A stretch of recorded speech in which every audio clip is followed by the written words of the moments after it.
something happening here. What it is ain't exactly clear. There's a man with a gun over there, telling me I got to beware.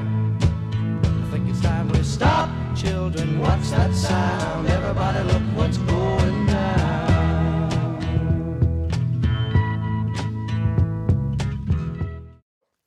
When the American military got involved in Vietnam, it was used to fighting large, uniformed armies who attacked aggressively with big mobile armor in the open. The enemy in Vietnam, the North Vietnamese and Viet Cong soldiers, used a different approach. They were often without uniform. They preferred guerrilla tactics, shoot and disappear. When a conflict was over, NVA and VC retreated into the neighboring countries of Laos and Cambodia, which were both off-limits to the American military. The jungle made it impossible for large armies to move and standard conventional tactics of warfare to be used. The U.S. Army and Marines quickly adapted to a new way of fighting, using a guerrilla force by using smaller teams of men who led search and destroy missions often ferried by helicopters. As part of the unconventional approach, sniper teams became an important tool in Vietnam. The sniper, unrecognized and little deployed in World War II, found a meaning in Vietnam. Both the Army and the Marines felt it critical after the first deployments in 1965 to develop their own sniper training systems. This was due to two factors. The standard issue M16 rifle was not suited for distance shooting, and plenty of cover allowed the enemy soldier to develop effective snipers of their own. The enemy quickly realized the M16's most effective range was within 220 yards. This frustrated the U.S. infantry as they watched MVA and VC soldiers in the open with no means to kill them, save using artillery and air support, which many times would be like killing a fly on the wall with an M16. Overkill. The search and destroy teams needed a way to protect where they were going and their flanks. Sniper teams made the mission safer by adding another level of protection and offense. Ironically, snipers were rarely used for lone wolf missions to kill a ranking officer as portrayed in movies and good novels. According to Lieutenant General Ormond Simpson, it makes good reading, but it is purely fiction, and not very good fiction. These factors led both Marines and Army to develop sniper teams in Vietnam. Marine Captain Robert Russell of the 3rd Marine Division, with 22 years of experience, led the Marine development by recruiting the best personnel. He wrote procedures and plowed out a rifle range of 1,000 yards to train personnel in the art of sniping. The Army did a similar thing. The Marines' gun of choice was a Remington 700 with a scope built for military use. The Army used an M14 with a scope.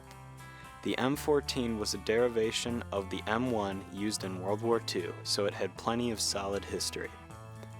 The ammunition of choice was the NATO 7.62 millimeter round, often referred to as a .308 round for civilian equipment. This round was bigger, with more weight and plenty of stopping power. The M16 used a lighter NATO 5.56 millimeter round. The sniper had to be in excellent condition because they needed quick reflexes, muscle control, and stamina. They were often right-handed since left-handed shooters had to make additional movements due to the nature of bolt-action rifles. Mentally, a sniper had to love the art of the rifle and the nature of the chase. He had to have the ability to be stealthy and have a good sense of direction. He had to be very patient and be strong mentally. Marine Major Jim Land, in the foreword of the book Marine Sniper, noted, "It takes a special kind of courage to be alone with your thoughts, to be alone with your fears, to be alone with your doubts. This courage is not the superficial brand stimulated by the flow of adrenaline. Neither is it the courage that comes from the fear that others might think one a coward. It is the courage born of honor. In the book One Shot, One Kill by Charles Sasser and Craig Roberts, Land reflects on his own experience as a marksman and a sniper, adding, "When you look through a scope, the first thing you see is the eyes. There is a lot of difference between shooting at a shadow, shooting at an outline, and shooting at a pair of eyes.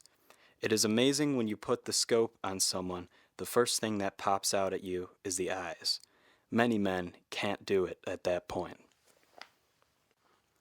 In 1969, a night mission in Vietnam would demonstrate the heroism of an American sniper. Sergeant Ed Eaton and Major Mike Perkins were on board a helicopter as part of a night mission when they were shot down by the Viet Cong. As the dust settled, bullets started to pour in from the surrounding areas. Ed realized that most of the men were seriously injured, including Mike, who was stuck underneath the helicopter and could not get out. Ed knew what he needed to do. Climbing atop the helicopter, in one hand was his busted sniper rifle with a night vision attachment, in the other hand, an M16 rifle.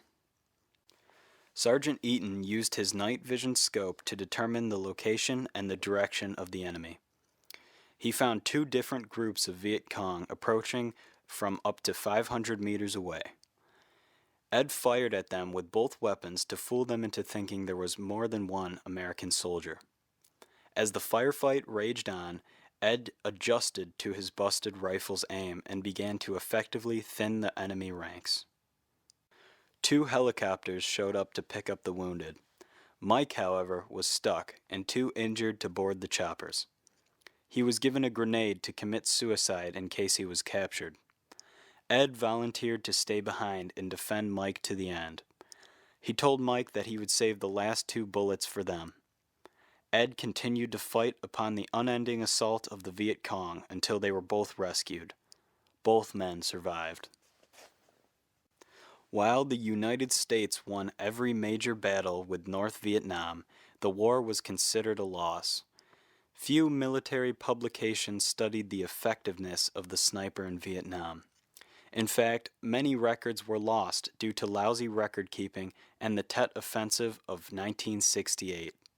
However, many publications of individuals in and out of the military believe that the sniper was very effective and had a vital role in Vietnam.